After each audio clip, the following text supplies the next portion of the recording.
And we're back with another episode of the Lakers Fast Break Podcast. It's Lakers weekend, everyone. Your Lakers weekend is here. The NBA playoffs have arrived. The Lakers' first round matchup with the Denver Nuggets is coming right at you. It's Gerald Glassford coming at you here from Lakers Fast Break, Pop Culture Cosmos, where we cover the latest news and trends in pop culture each and every week, twice a week, wherever you get your podcasts and on radio stations worldwide. Plus also as well, Inside Sports Fantasy Football. Don't forget the NFL Draft from LRob's neck of the woods right there in Detroit, Michigan.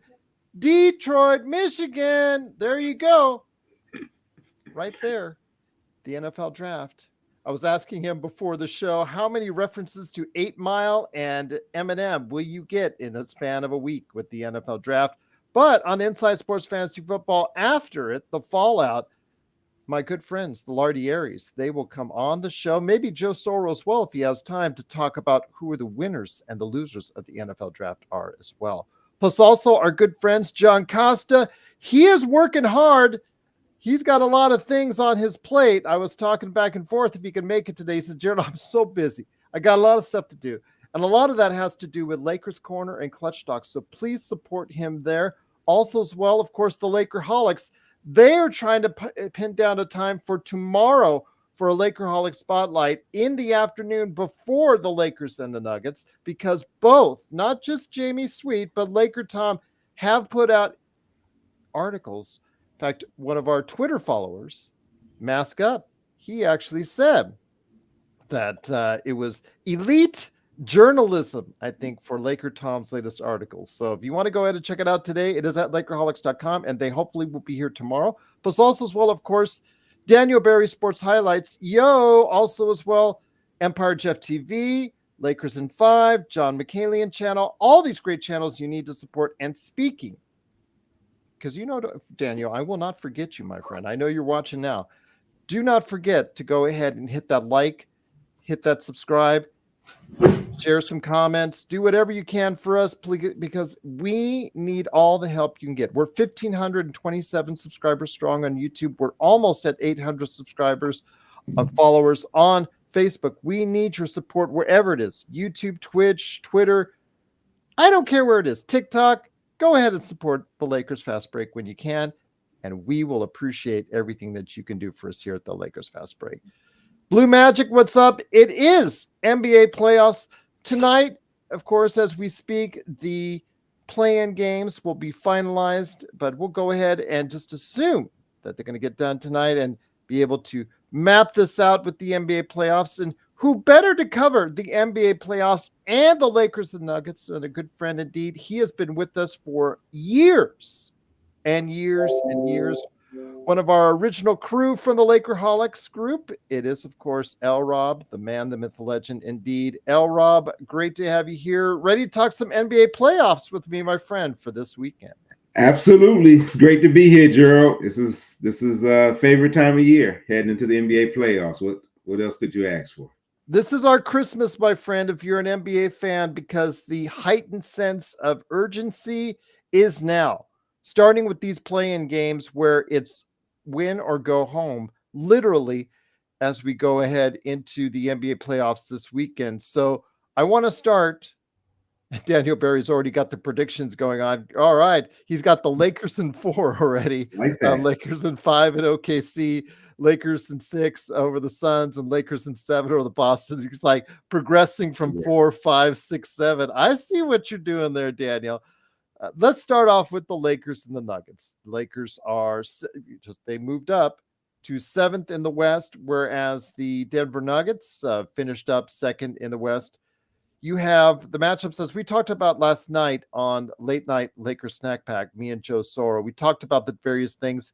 We see things a little bit differently. I can't get a good read in regards to this series, my friend.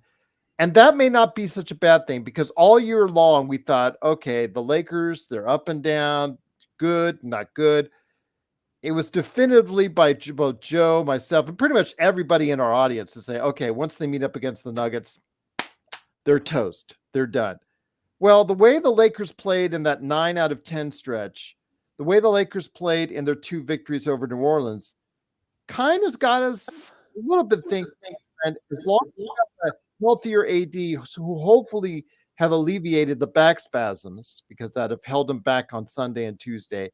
And if LeBron James can give you the kind of energy throughout the games that you need, you never know, my friend, what can happen with the Lakers and the Nuggets.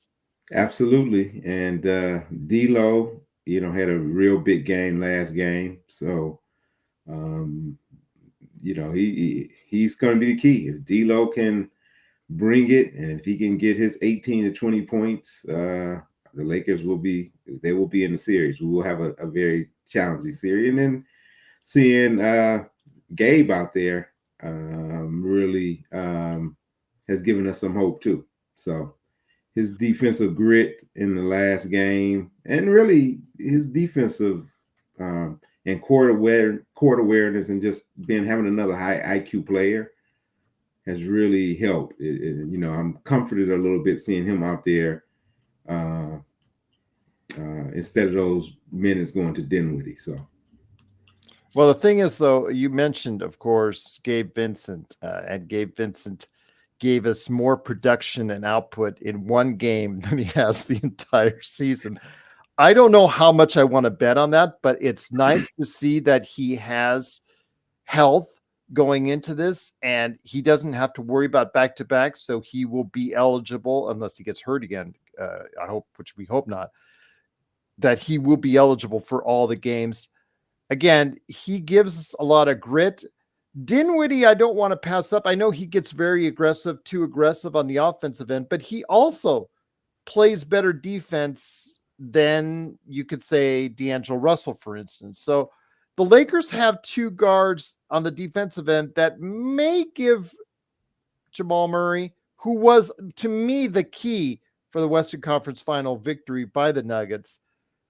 I think they can give him a little bit more problems than what was given before in the Western Conference Finals last season.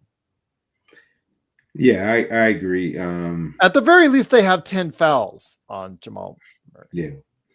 Yeah, he's going to get his. We just want him to work, and we just want him to feel us. And last year, really, I don't think he ever really felt the Lakers' presence. So I think Gabe can slide over some of those picks and really make it difficult for him. Just a couple minutes, a couple possessions, and in most of those games, that's all it was a couple possessions here and a couple possessions there. So it bodes well having him back. I'm not as high on Dinwiddie as you are on his defensive play. So we'll see. He's, Well, I'm not high on his offensive play. I think the biggest thing with me, the difference between those two, is Gabe's just a very smart player.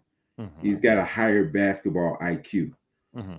So he's not going to do something crazy, whereas Dinwiddie's going to sometimes drive in and throw it in his body into somebody and look for the foul, and throw his hands up when he don't get it.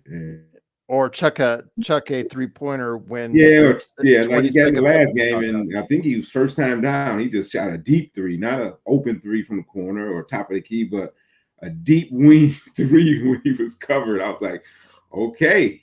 And in some games he won't shoot when he's open, so it's it's just consistent, And I was just going to say, LRob, and you notice he was sat down for the rest of the game because of that. Yeah. So it was good to see Darvin have a quick hook on him in that game. But he can give us a spark. He's done it a few games too. So I'm not gonna, I'm not totally sour on him. I'm just glad that we have another option. So I ask you, my friend, again, I think a part of the thing we talk about LeBron. Can he be able to give you the kind of energy throughout a 48-minute period? We talked about that, Joe and I. We also talked about AD. The back spasms really limited him on Tuesday's game, but they were able to get by. We need a healthy AD, obviously, going against Jokic, whether you play him directly on Jokic or not.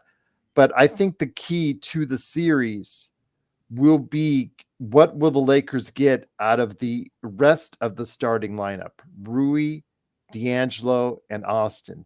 If they show up and hit consistently from the outside and give you the kind of, I'm not saying defense per se, but if they can match output with whatever firepower the Denver side gives them, I think that makes this a much more competitive series, LRob.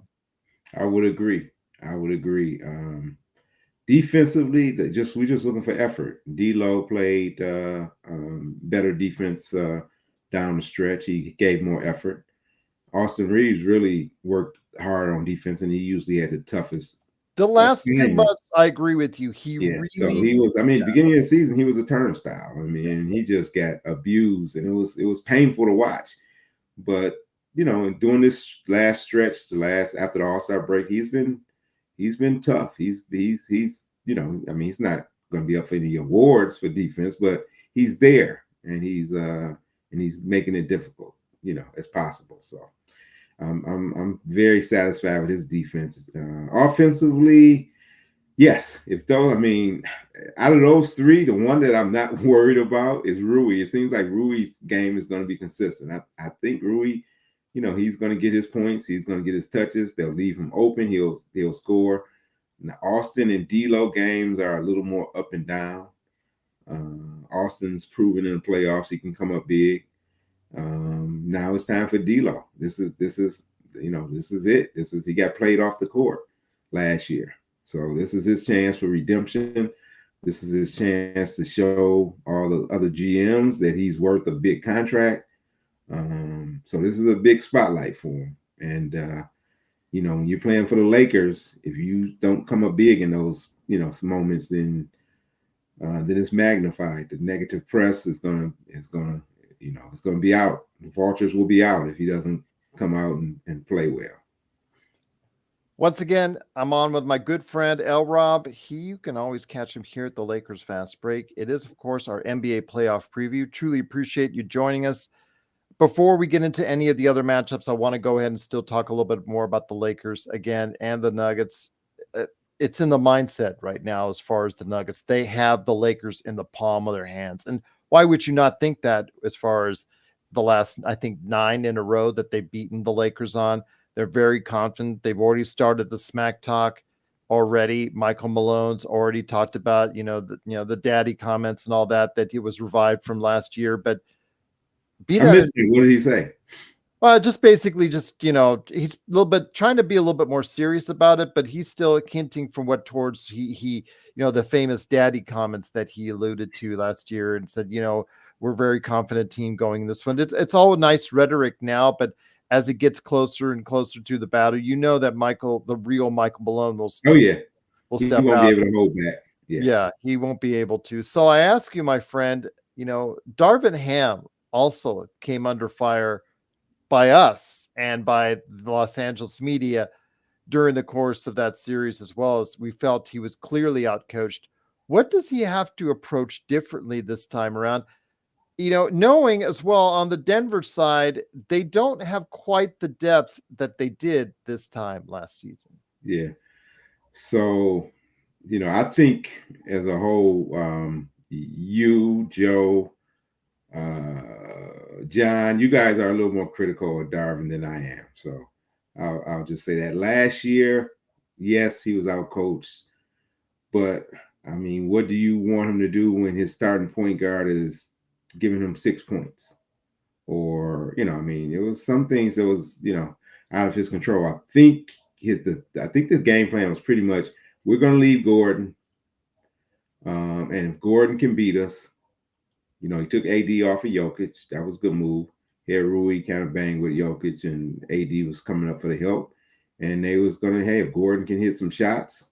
And it seems like every time they needed Gordon to make one of those big plays, he made it. I don't think the strategy is going to be changed this much to this year. Gordon's going to be the guy. You can't give KCP the open shots. You can't leave Michael Porter Jr. So Gordon's going to get some looks. And if Gordon hits his shots, we know Murray's going to get his. Joker's going to dominate. So if Gordon's hitting his and Porter's pretty consistent too. What did he go 10 for 10 the last time we played them? Yeah. Nothing like that. So, they'll be tough to beat if all of those guys are hitting. KCP, Gordon, we need to have one of those guys not have a good series. And with KCP, it's just a matter of staying up on him. Don't give him open looks and don't let him get started. Gordon is more or less just hoping he's not hitting. But when I think about the domination, they have dominated us. I remember the '86 Lakers, and I remember when we had Houston. We automatically, I started looking ahead to the finals against Boston because we had beaten Houston. I don't know, 9 out of the last 10, 8 out of the last 10, something like that. 4 out of 5 the previous 2 years, and Kareem always had his way with the young twin towers of Sampson and Olajuwon, and it's like, okay, we're going to take them. We always beat them, no problem. We beat them the first game, I believe, and then get swept the next. It was a gentleman's sweep. They won us. They beat the next 4. So just because and we were the defending champs, very confident, very bordering on cocky. So yeah, just because you're the champs, just because you dominated a team, doesn't mean it's always going to be that way. So I get the Lakers. We got a more. ESPN. I looked on it today. There was 11 zip. 11 writers picked. There's like not one person's going to call for the upset. Come on, guys. I have not heard anyone, any major media outlet or media, anybody even trying to do the shock value thing. Yeah, select the Lakers, which again, can't say I blame. Lakers haven't given us a reason to believe they can beat this Denver's team, but this isn't last year's Nuggets. We don't know what Braun, we don't know what Watson, what those guys are going to do when the lights shine bright. D'Lo definitely will be played better than last year. And like you say, if LeBron can hold up and just play like he has played, I don't think we need superhuman LeBron. We just need very good LeBron.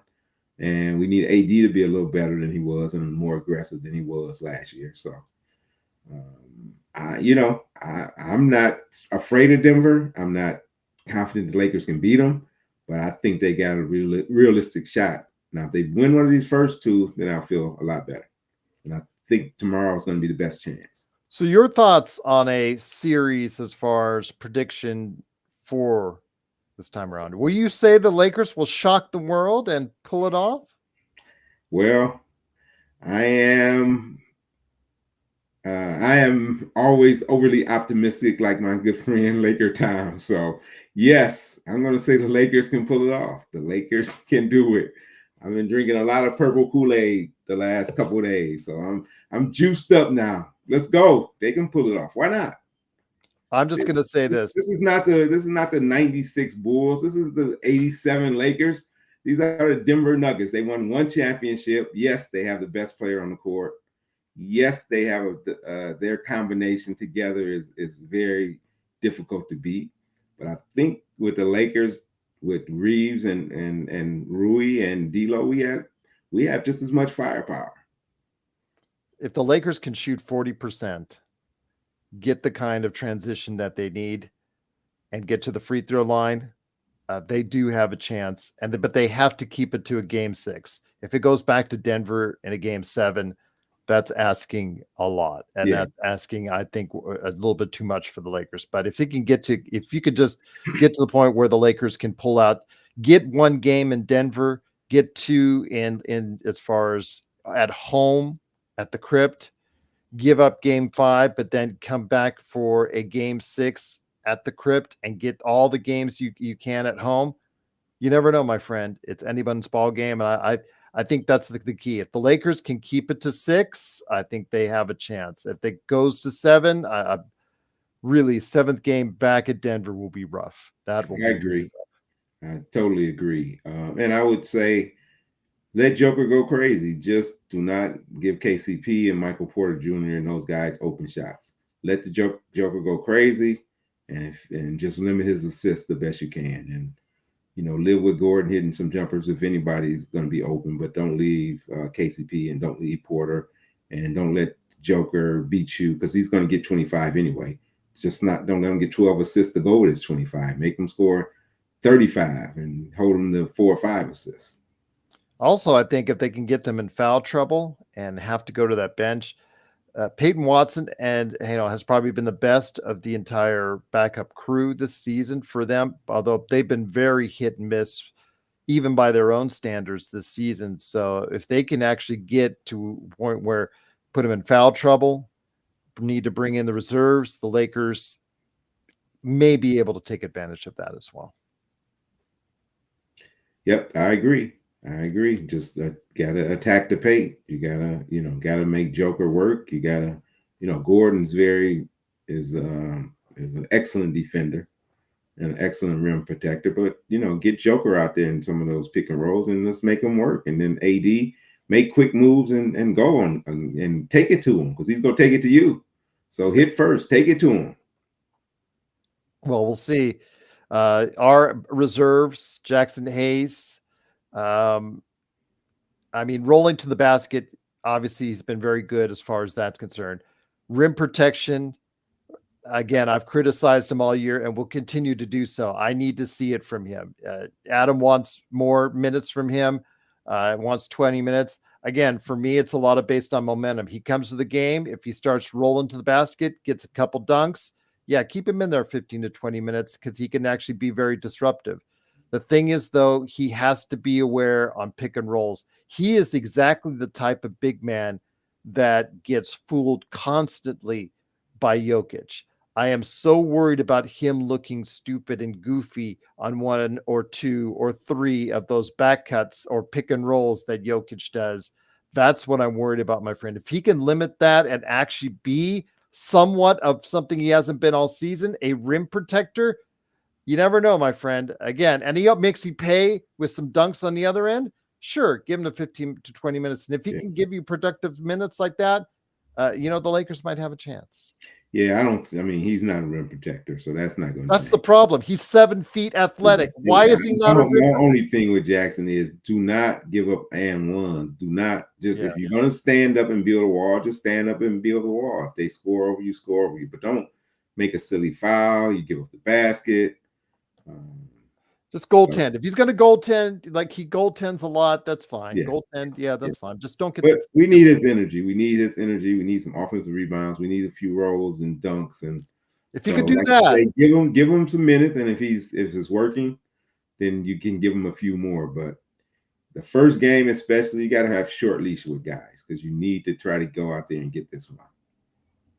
I agree, my friend. I agree. But once again, it is LRob. Please go ahead and check him out anytime he's here at the Lakers Fast Break. Jamie Sweet says, hard to go zone against Denver. Jamie Sweet. Too many shooters. Yes, from Lakerholics.com, but need to mix up the looks. Yeah, we do have to provide different looks for the Denver Nuggets. And of course, when like you said, I think a key is Murray. Murray was the key to their success in the Western Conference Finals. Joker's going to get his video game numbers. You're just not going to be able to avoid that. But if you can limit Murray, if you can make him work harder, if the other guys don't shoot as well, you never know, my friend. The Lakers might have a chance. Yep, I'm sure they'll be pulling out some tricks for Murray. Probably start trapping him and doing things like that in the fourth quarter or something. I don't think they'll come out of the gate being that aggressive, but I think they'll save that for late in the game, and then whatever they got up their sleeve, they'll show it to them then. So, my friend, you have predicted that the Lakers might just shock the world, and again, we'll see. All right, the Lakers right there in 6. If they get it to 6, if the Lakers win it at 6, I think that's a key. Otherwise, if it goes to 7, I think it's going to be hard for the Lakers indeed. But there are other matchups that we should talk about. Let's stay in the Western Conference. Let's start with tonight's game as far as the play-in is concerned, which includes the New Orleans Pelicans without Zion against the Sacramento Kings. Let's say, well, first off, who do you have in this matchup? Both are missing key elements of their team, my friend.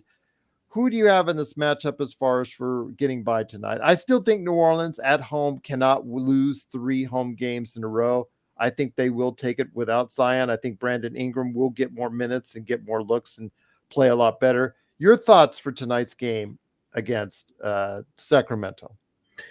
Yes, I agree with you. I think New Orleans will bounce back. I think they'll take it. What are they, 5-0 against Sacramento this year? Albeit Zion played in 4 of those games. But I think McCollum will have a big game, and I know Ingram's going to have a bounce back game. And I mean, they just got a really good supporting cast, and those guys will get a few more opportunities. So yeah, I'm expecting them to beat them. We won't be hearing that Keegan Murray tonight. So No. yeah, I look for them to advance. And who right there? They'll have to play Oklahoma City. Okay. And if that's the case, who do you have in a matchup against Oklahoma City? Oklahoma City has been very much discussed, very much, how should I say? I don't want to say they're overlooked for a number one seed, but they are one of the most questioned number one seeds for either conference in quite some time, as far as people overlooking them and bypassing them and forgetting about them for this. So, who do you have in a matchup as far as that's concerned, as far as Oklahoma City, and who do you have? I think I'm picking New Orleans but if Zion's there, I think I would pick New Orleans in this series. But if Zion's not there, I'm picking OKC. Yeah, I'm going with OKC if Zion's not there, and I don't see how he is there. They had said he'd be out for a few weeks, so yeah, OKC was the one that everyone would say will get bumped out early, especially if it was the Lakers. So I think the Lakers did them a huge favor by beating New Orleans. I think that would have been a nightmare matchup for them, um, seeing the Lakers on the other side.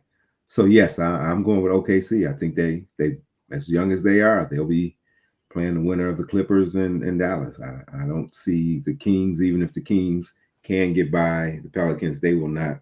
I think it's Shea Gildress' time. It's their time. They got a good squad, home court, overlooked. Yep, there. I see them prevailing. I think that the NBA fans out there will get an education on SGA and realize how good he is, and because he's been well kept secret, even though he will probably finish second or third in the NBA MVP voting coming up here soon. So yeah, I'm definitely looking forward to seeing what will take place in a matchup like that. And I think Zion is the key. If Zion can somehow summon up the strength to get that hamstring right, then maybe New Orleans will have a chance. Sacramento, I just don't think they just, without Monk and without Herter, they're, excuse pardon the pun, hurting too much to go ahead and have enough firepower for the Oklahoma City Thunder. So definitely looking forward to seeing what's going to go on there and how OKC will take that next step. Also in a Western Conference, the Timberwolves and the Suns, and a lot of people, based on the matchups, my friend, are thinking Suns because of the big three that they have there. Grayson Allen shooting well from the outside, leading the league in NBA three-point percentage against the big guys, the tall trees of the Minnesota Timberwolves and Anthony Edwards. Can he take that next step like he did for a good part of this season, getting himself also in MVP discussion? Your thoughts on the 3-6 matchup, the Minnesota Timberwolves and the Phoenix Suns? So the next time Cat has a big game and a big moment will probably be the first time I've seen that for him. Or at least the majority of games I've seen him play when it's truly a pressure situation, he hasn't looked good. So it's hard for me to have confidence in them. And Ant's been pretty up and down. I don't know if he's getting worn down a little bit. He's had some explosive games, and then other games he's come out and not been good, like the last game against Phoenix. So yeah, I would have to go with Phoenix. I have to give Phoenix the nod, even though they don't have home court. None of those guys over there have shown, other than Conley, Gobert's track record in the playoffs haven't been great. They do have a great home crowd, so they're going to need it. So yeah, I would have to give Phoenix the nod. I mean, Beal is peaking at just the right time, and KD is gonna be consistent. Like you said, they got Allen and of course Booker. Nurk is gonna be very unselfish, setting picks, grabbing rebounds, giving them everything he has. I like Phoenix. Can't say I blame you, because we have seen with Rudy Gobert, I mean, even before the trade, after trade, but before the trade, especially with Utah, he was always played Yeah. off the floor each and every playoff series that he's ever been in. And, you have a jump shot team like Phoenix, they're going to try to do the same thing. It's not rocket science, LRob. You have a guy out there that loves to stay at home in drop coverage. You also have another 7-footer that doesn't want to really go to the outside as far as on the defensive end. He loves to go outside on the offensive end. Of course, that's the self-proclaimed best shooting big man ever, Cat. Again, I think it's going to be how well the Minnesota Timberwolves play perimeter defense, because, if they limit the jump shooting of the Phoenix Suns, they can make life difficult for them. But we'll have to wait and see. I mean, they've got some good perimeter defenders, and Anthony Edwards himself is a good perimeter defender. But again, it all depends on, can you draw out the big man? Can you play him off the floor? Can you play both big guys off the floor if they're not making you pay on the other end, LRob? Yeah, I mean, Minnesota will play hard, and like you say, they do have very good perimeter defenders, and they're tough defensively. I'm not worried about their defense. It's just their shot making ability that I'm questioning, and sometimes their shot selection, their patience, um, down the stretch. So that's my biggest concern with the T Wolves. And I just don't think they have as Phoenix has more poise, and I think it'll show in those crucial moments. I'll be rooting for the T Wolves. I mean, I like Vogel, so I mean, I'm not against him. Booker's not my favorite, and just I guess the Suns fans overall. I would like to see the T Wolves. That'd be a nice story, and I like Ant. So that would be nice if they can advance, but I just would have to give Phoenix the nod. Okay. Also, as well, another great matchup. The 3-6 matchup, I think, is going to be very intriguing, but a matchup that I know a lot of people have on their plate. If you look in the 4-5 contest right there between the Clippers and the Dallas Mavericks. And I think a key, obviously, is the health of Kawhi Leonard. Is he going to go? Is he not going to go? Is he going to play? Is he not going to play? Sure looked okay when he was holding up that Team USA jersey the other day, but amazingly, he wasn't originally one of the announced team members the day that Grant Hill decided. Then all of a sudden the next day, oh, he is actually on the team. So that was very interesting, to say the least, especially if you're Kyrie Irving, which might provide some incentive for him to play real well in this series. Your thoughts? This is not the same Dallas team that we've seen before. They got a couple trades that they pulled off at the trade deadline, which the Lakers unfortunately didn't. In getting PJ Washington and Daniel Gafford to bolster their front line. They have turned out very well for the Dallas Mavericks. Luka Doncic has got now more weapons to go into this. They've played better defense in this calendar year. So your thoughts on a matchup? The Clippers, this is not the same team that was rolling all over the league earlier in the year, my friend. This is a different team that's gotten back and forth. It's talked about injuries. We don't know which Harden you're gonna see. Just like the Philadelphia series that he was in, where you had a different Harden from one game to the other. Your thoughts on this very intriguing series between the Clippers and the Mavericks? Oh boy, that truly is a coin flip. It is. That is so hard to call. Which Kawhi are you going to get? Are you going to get a healthy Kawhi? We need to see Kawhi and see how he looks. Oh boy, I cannot trust James Harden in a big game, in a game 6 or game 7. If they can make it a best, maybe 4 games or 5 game series, then James would be okay. But when it gets down to those last couple games, and he's the guy handling the ball, boy, that is. I mean, they were struggling a little bit at the end until what Ty Lue had to sit Harden for one of those games, and then I think they said he was injured or something that kind of pacify him a little bit. But gun to my head, I probably have to go with the Mavericks.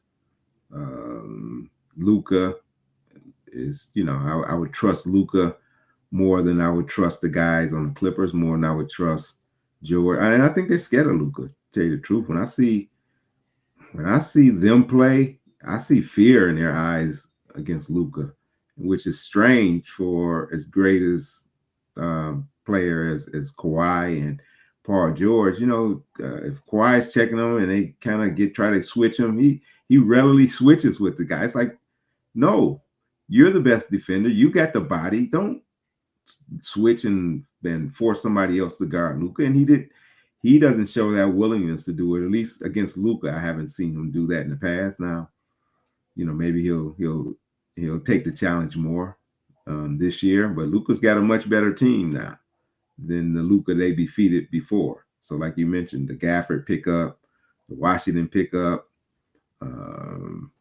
Kyrie is playing out of his mind. Finally, Luka's got somebody he can trust. Yeah, so when the push comes to shove, I'm going to have to go with the Mavericks, unless we see vintage Kyrie, which we could. I hope he's healthy, because I want to see a great series. And vintage Kawhi. Yeah, I'm sorry, vintage Kawhi. Yeah, I hope he's healthy, because I want to see a great series, and just for his sake, I want him to be healthy, and I don't want the Clippers to have an excuse. If Kawhi is healthy and we see vintage Kawhi, I would give them a slight edge, because they got Game 7 at home. But if we get an 80% Kawhi, then I'll go with Dallas. You've got to make Dallas pay on the defensive end in regards to the backcourt. I understand, Luka and Kyrie they're going to get off. They're going to get theirs. They're going to get their probably 70 points combined. But you have to make them pay on the defensive end. Paul George, I think, is the key. I think a playoff P, as he remember the years that he called himself playoff P and didn't get it done. He has to show up. He has to give you 25 to 30. And then, like you said, James Harden has to go ahead and make them pay on that end as well. So, yeah, I think the key for the Clippers is them making the Mavericks pay along that perimeter and making sure they can go ahead and get there. So, yeah, Kawhi is a key. Kawhi has got to be able to be Kawhi. But right now, that's too much of an iffy factor for me. So I'm going with you. And I know one of our regular viewers, Frank, who is a Mavericks fan, would love to hear the fact that Mavericks, I'm picking them as well to advance in this series. Yeah, it should be a great series, and extra motivation for whoever wins that series is they're probably looking at it and it's like, hey, we win this, we're in the conference final. Because I'm sure, whoever, both teams feel like they can take care of OKC. So, they got a path to get straight to the conference final if they can win this series. So, excellent point indeed. Once again, it is LRob, great part of what we do here at the Lakers Fast Break. It is Lakers weekend. Hopefully this will be a great Lakers weekend with a victory over the Nuggets in Game 1 of the series starting tomorrow.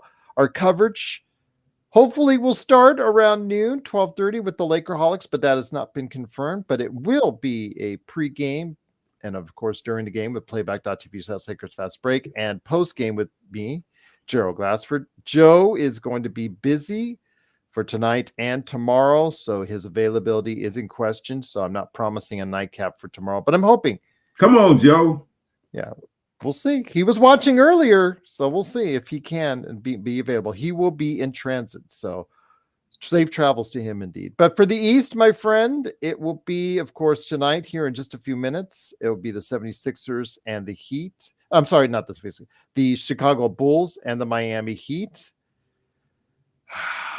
Miami Heat, my friend, when it comes right down to it, their hopes ended with playoff Jimmy and the MRI sprain, which was really sad to see. I still think that they have enough to get by the Chicago Bulls, because I feel bad for Andre Drummond because it seems like he's been playing good defense for the other team. Like when he blocked, the accidentally got in the way of that slam dunk, and then the other day when he took out Alex Caruso, who was going to try to gut it out. So I feel bad for Andre because he's actually had a decent season, but I still think that Miami is going to get it done. What hurts me, LRob, every time I see a Miami Heat game is Jaime Jaquez Jr. Yes, he did make some crucial mistakes down the stretch, and that's rookie mistakes indeed. But the fact that he's playing in crunch time for a guy that we could have drafted, that really just hurts me. It's like a wound that just is not healing, my friend. It just keeps on reigniting some pain there. It just irritates me. And the fact we saw earlier this week, Brandon Pomziemski, Trace Jackson Davis play minutes for Golden State in their play-in game. Yeah, that just irks me just a little. But be that as it may, who do you have in tonight's play-in matchup for tonight? Yeah, the Bulls clearly with no Duncan Robinson, no Jimmy, no Terry Rozier.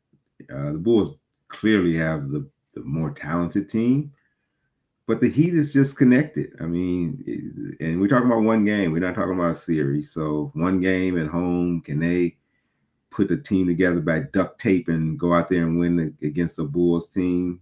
Probably so. I would probably have to go with Miami just because of Heat culture. I guess I'm gonna chalk it up to Heat culture and give them that one as much as I hate hearing them say that.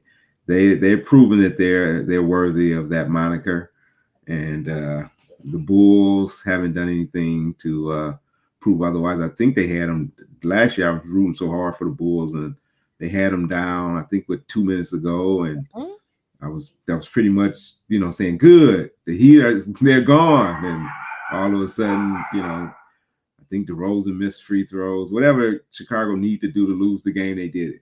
I wonder what Spoelstra's huddle, the timeout, his conversation then. Okay, guys, we're down 2 minutes to go. Let's take this all the way down. Let's get to the NBA Finals. I wonder if that was his. No, I'm just kidding. But whoever gets there between the Bulls and the Heat, do you see either of those teams taking a game from the Boston Celtics? The Bulls, yes.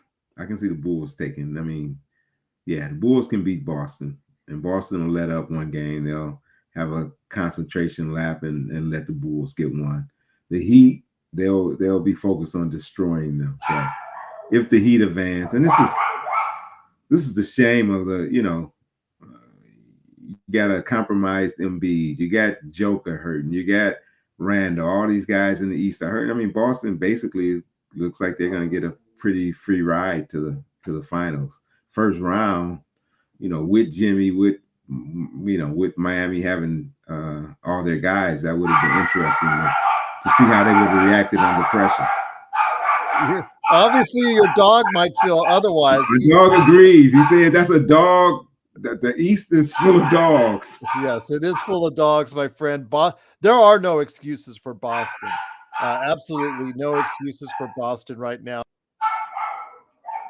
When it comes right down to it, there is no excuse for Boston. So, again, they should be able to take care of their end. But there are other matchups in the East that I want to go ahead and touch on right here before we head on out. And Cleveland, Orlando. Cleveland is the much criticized Cleveland Cavaliers for tanking their last game to get the position that they're in. I know I talked to my good friend from Orlando Magic Daily, Alfred Esmond. That dog. He's just barking up a storm on this. He's sharing his thoughts in the NBA playoffs. But he like the East. Yes. I will tell you though, my friend, that Orlando, I don't think you should underestimate them in this series. I know that Cleveland, again, they targeted losing that final game so they could avoid that early matchup against Boston. Your thoughts, or I'm sorry, so that they could avoid that early matchup against Joel Embiid, excuse me. They now have a second round matchup waiting for them with the Boston Celtics, most likely. Your thoughts on Cleveland and Orlando? I think this will be more competitive than a lot of people are letting on. No, this is going to be 7. This is, Orlando's defense is no joke. They got a lot of good defenders. They're very well connected team. Um, I just couldn't pick them just because they haven't been there before, and it's kind of hard to see them first time in, taking care of it and advancing. But their defense is going to keep them in games. Um, Donovan Mitchell is very streaky. Cleveland is him and Garland is kind of my turn, your turn, type of deal. Don't seem like all of the pieces together. They should be better. Now they had injuries and a lot of things that went into that, but all in all, I think they've kind of had a disappointing season. But if they can't beat a wet behind the ears Orlando Magic team, then boy, that does not bode well for them. And Donovan definitely is going to be out the door. But I'm going with Cleveland. Just a little too much firepower and experience, and Orlando struggles to score a little too much. That's why I would go with Cleveland. If I'm just going to say this, if Cleveland does not win this series, Bickerstaff is gone. I'm going to tell you that right now. And they will probably trade Allen or Mobley because Mobley has not turned out or blossomed into the player that they hoped he has. He's been okay, but they didn't get him that high to just be okay. Yeah. And I know him and Allen play okay with each other, but there's an extent, there's a ceiling to where those two play with each other. Do you think they're using Mobley the right way? I mean, Allen's been consistent. I think you know what you're going to get from Allen. He's played to his potential, but like you say, Mobley hasn't. So do you put that more on the player, or is it a combination of the coaches not putting him in a position to be successful, or his teammates? Most of those guys are shoot first guys. I think it's a mixture of both. But you're right. Mobley is not a aggressive player.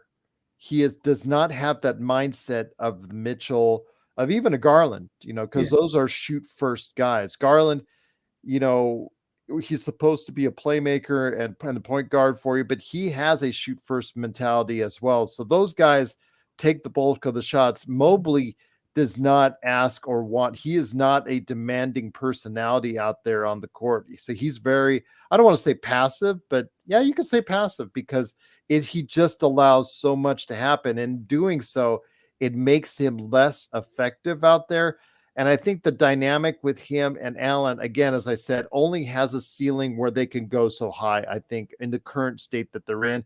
And part of that is the coaching staff not reinforcing to Mobley all these years that he can and should be a more dominant player. But at this point, it may be he is what he is with Mobley. And that might be a shame because I think there could have been a lot more. I agree. So again, I think that when it comes to Orlando, though, creating and manufacturing offense is a key for them. No one questions their defense. Jonathan Isaac coming off the bench for them has been, great to see him after such horrific knee injuries. Jalen Suggs has now become the player I championed on this show when he was coming out of the draft. Could be I was looking like I had egg all over my face the past 2 seasons, but he's finally becoming the player that I thought he was. Defensively, absolutely. I think he's a winner. I categorized. I think the word I used for him was a winner, that he plays winning basketball. And I think that you're starting to see that now. Franz Wagner, he took a step back, and I was talking to Alfred Esmond. That obviously is an area of concern for the Orlando Magic. I know he sprained his ankle too on top of it. So we'll see what kind of Wagner that you will get.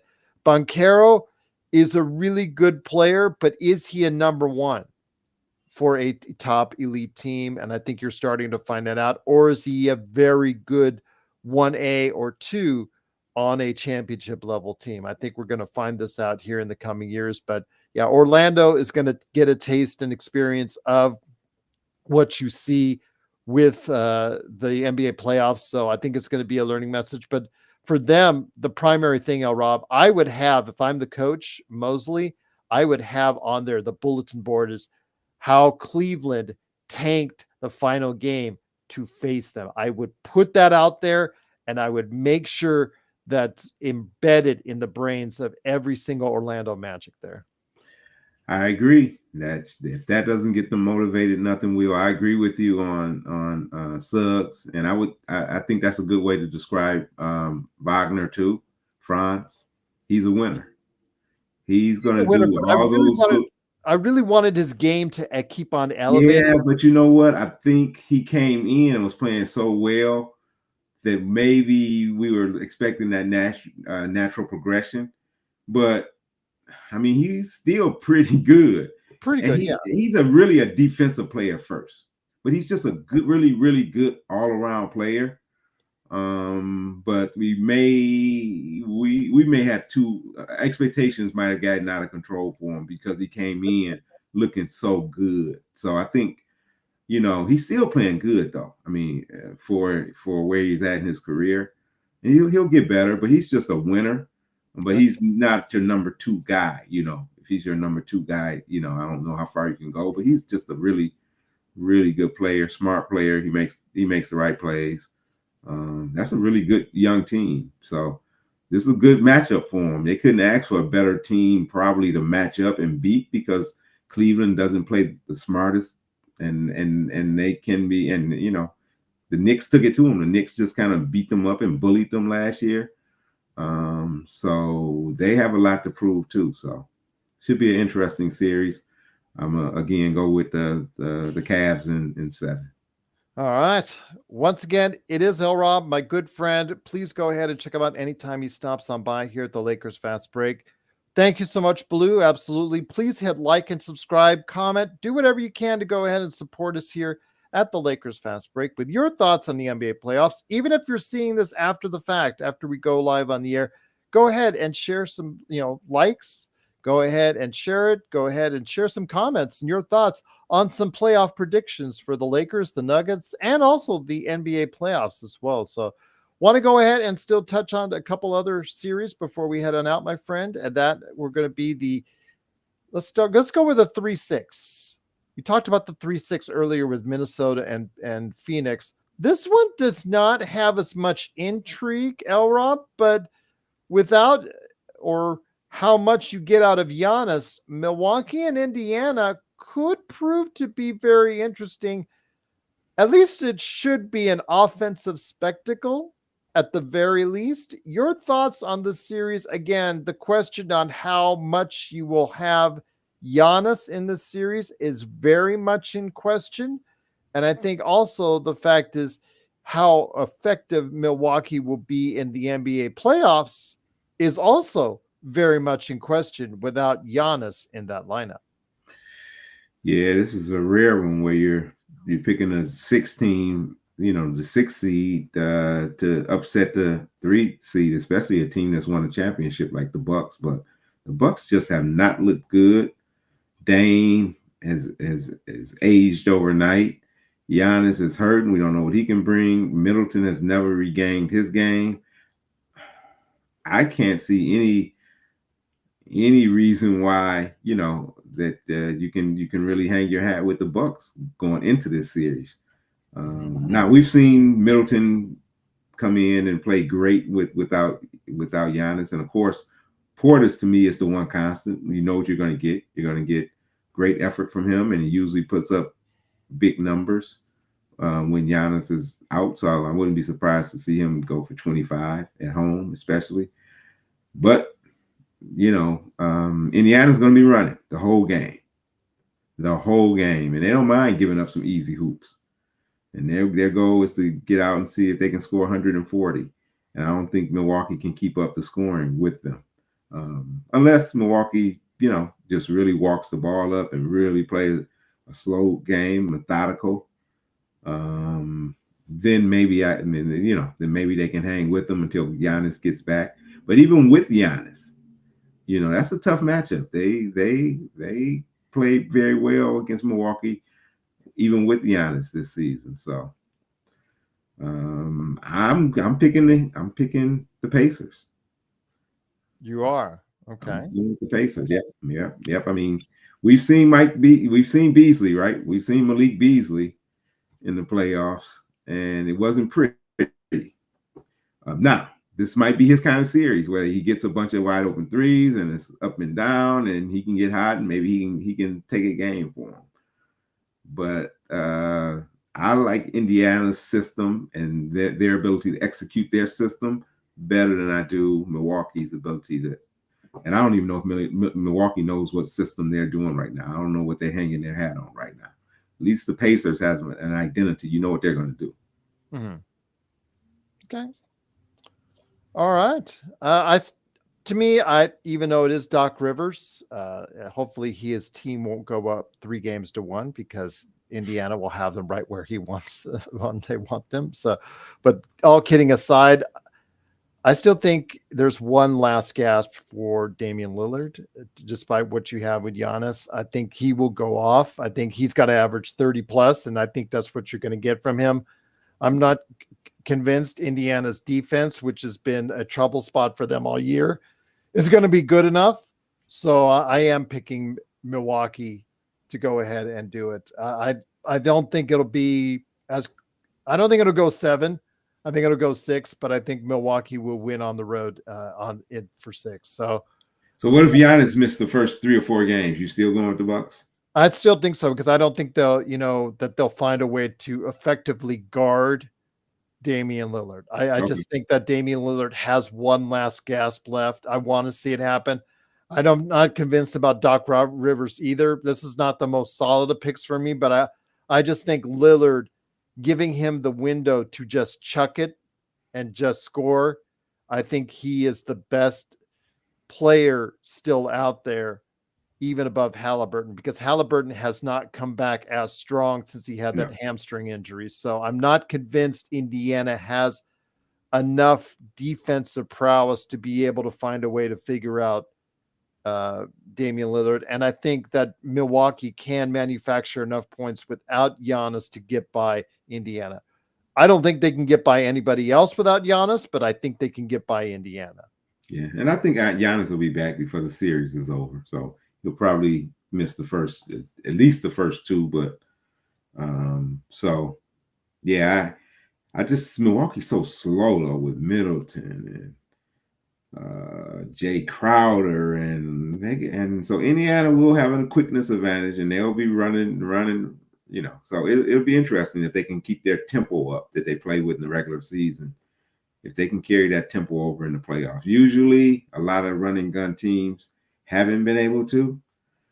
So it'll be interesting to see if they can impose their will on the Bucks, or if the Bucks can slow the game down and kind of beat them up a little bit. So, and then it's hard. Giannis has proven that he's a great player in crunch time. I guess I'm just going by how he's looked this season, and it hasn't been great, but we know his track record, so he could explode and carry them to victory. But we'll see, my friend. We'll see. But once again, it is LRob. And before we head on out, my friend, want to go ahead. This is going to be a slugfest. This is going to take you back to the 1990s. This is going to be something I think that you will see. If you are a fan of old school basketball, the 2-7 matchup between the Knicks and the 76ers, my friend, that is going to be something where it should be as one of my favorite wrestling announcers of all time, JR, who always says, Jim Ross, it's going to be a slobber knocker. So with that in mind, my friend, you have Joel Embiid, who has, I don't want to say he's healthy, because he kind of has some issues still there, even in the game against Miami, going up against the New York Knicks, who do not have Julius Randle, but they do have Jalen Brunson. And if you're Philadelphia, you got to figure out, number one, how to stop him, because as a collective unit, Tibbs has got these guys playing as well as they can be playing. Your thoughts with the Knicks, the MSG series, my friend. This is going to be a revisit to the 1990s as the Knicks and the 76ers face off, my friend. Who do you got? Whew, now that is going to be a series. That one is similar to Dallas and the Clippers, as far as it's really hard to separate them. Um, just based on Embiid's not being back, if he can work himself back toward game 5, 6, and 7, I can see Philadelphia beating them. Because I think the thing with Tibbs teams are they play at such a high level all season. Mm-hmm. They don't have they can't go up another notch. They're playing at that they're maxing they're squeezing everything out of that team. Um, Boy, it's hard. That one is a really, really, really tough one. I mean, those are the two teams in the East I like. I wish Boston would have to play both of them to get to the finals, but unfortunately, they'll probably only have to play one of them. I would probably have to go with the Knicks. I trust Brunson a little bit more in the closing minutes, and that's usually what these type of games come down to. A couple possessions at the end, and I trust Brunson a little bit more than I do Embiid and the Sixers. I'm going with the Knicks train as well. I think the Knicks have played extremely well. I think they're playing with a lot of confidence. And despite not having Julius Randle, actually, maybe not having Julius Randle, dare I say this, may be a good thing for them because of the style that he plays. He can take your own team out of a game with a couple charges and that he gets his offensive fouls and things that he does. When he's on, he can really be good for you. But the thing is, when he's off, as we've seen, he can really take a team out of the game. Taking a lot of unnecessary shots, things of that nature, doesn't give you a whole lot on the defensive end. Yeah, so maybe Julius Randle not being in the lineup, maybe a little bit in some small way, LRob, a benefit for the Knicks. Yeah, well, last time we seen Rand Julius in the playoffs last year, he was bad. Yeah. I mean, bad to the point where you felt sorry for him. It's like, come on, Julius, you're better than that. And he just couldn't do anything right. So I was kind of looking forward to seeing him redeem himself this year. But yeah, I don't know. You always want a player like Julius. They were playing really good with Julius, so I think they would be even better and definitely have a better chance of beating Boston and getting to the finals if they had Randall. But I mean, both of us are still picking them, so they got enough. They with Bogdanovich now, what they picked up from the Pistons, if he can give them some, they'll need him to score because the Knicks they do lack shooting at times. So if he can come off the bench and give them 12 points and give them a boost in a couple games, then I think that'll help them get over the hump. This is a really good series, though. I like Maxey. How can you not root for Batum? He's just one of those smart players. He's just a winner. I want to see Joel come up big in the playoffs. He struggled, so I kind of like both teams, but yeah, I'm still going with the Knicks. Knicks have home court. Game 7 in the Garden. It's going to be nuts. And Brunson is tough to stop. That he is, my friend. But before we head on out, I wanted to get some final thoughts from you because I appreciate all the time that you've given us today in regards to the Lakers and the Nuggets. So, my friend, when it comes down to it, it starts tomorrow, the Lakers and the Denver Nuggets. Any final thoughts on this series before we head on out? Well, the worst thing is, I think so far ahead, we always got an eye on Boston. That Denver is the best team, and it's a team that I think could take out the Celtics. So I don't, of course, I want the Lakers to win. I'm predicting them to win, but I would hate to see them take out the Celtics and then they don't make it, and then Boston, gets number 18. But yeah, I'm going with the Lakers. I am. It's purely a homer call. All stats, logic points to Denver, and usually when you have the best player in his prime, you have a better coach. You have a unit that's been together long. They've proven they can win together. It's kind of hard to go against the champs, but I like the Lakers. The Lakers are playing good, and I think that LeBron is due for one last shot of glory, and beating the Nuggets, taking the champs down when everyone says it can't happen, could be it. Well, my friend, like I said before, if the Lakers can keep it to 6 with a chance to win the series at home in game 6, I definitely think that we have a chance. But the R Bruin says, I'm sorry, we have to be real. Again, everybody's don't bring reality into this now. Again, if the Lakers do get it to game 6 and they're leading 3-2, you never know. But if it goes your back prediction, though, Gerald? What is your prediction? I say we gotta get you on record. The Nuggets in 7. I'm just the Nuggets in 7. Okay. I'm just being realistic, like the R Bruin says. But if the Lakers do get it to a 3-2 heading into game 6, then the Lakers definitely have a chance. But they will not win a game 7 on the floor in Denver. I just don't think that. I think that's asking a lot. It's because you probably will have already stolen to get to game 7, LRob. They probably would have already had to. Well, they would have had to already stolen one in Denver, and asking to win twice in Denver. Not necessarily. It could be a home. It could be a home court. Yeah, it could be a home sweep. Yeah, but I'm assuming that it will go both ways, where Denver will take one, the Lakers will take one, and winning twice in Denver, I think at that point in time would be a real. Yeah, that's a tall order, my friend. But we'll see. Again, I'm rooting for the Lakers, as all of us are. So appreciate your insight. You let me know your schedule, my friend, because you're always welcome on the show anytime. I still send you out the emails. I know you're all busy, but if you ever want to go ahead and stop on by, you just let me know, my friend, because you're always. Will do. I enjoyed it. The playoffs are here, people. Let's enjoy the greatest athletes in the world on the biggest stage.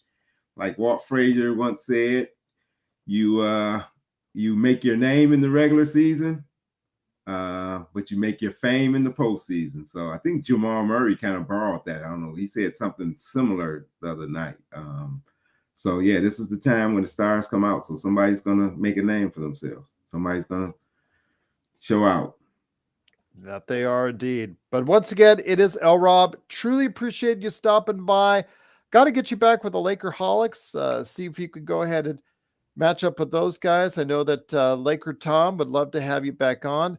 I'm not 100% certain out there, everyone, if they will do a Lakerholics tomorrow. Right now, they're trying to target noon, but I haven't gotten confirmation yet from Jamie Sweet. But what I can confirm for you guys out there is that we will be on with a pregame about 5:15, the game on at 5:30 with playback.tv/Lakers Fast Break, and a post game is what I can guarantee you for tomorrow, the Lakers and the Nuggets.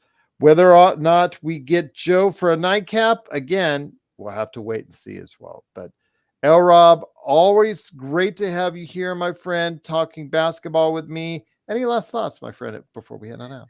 No, it's always a pleasure to chop it up with you, Gerald. So looking forward to the games tonight and over the weekend. Let's see if the Lakers can get game 1 and plant the flag and say, hey, we're here. You got it, my friend. Looking forward to a great series. Looking forward to a great Lakers weekend with you and with everyone out there right here at the Lakers Fast Break Podcast.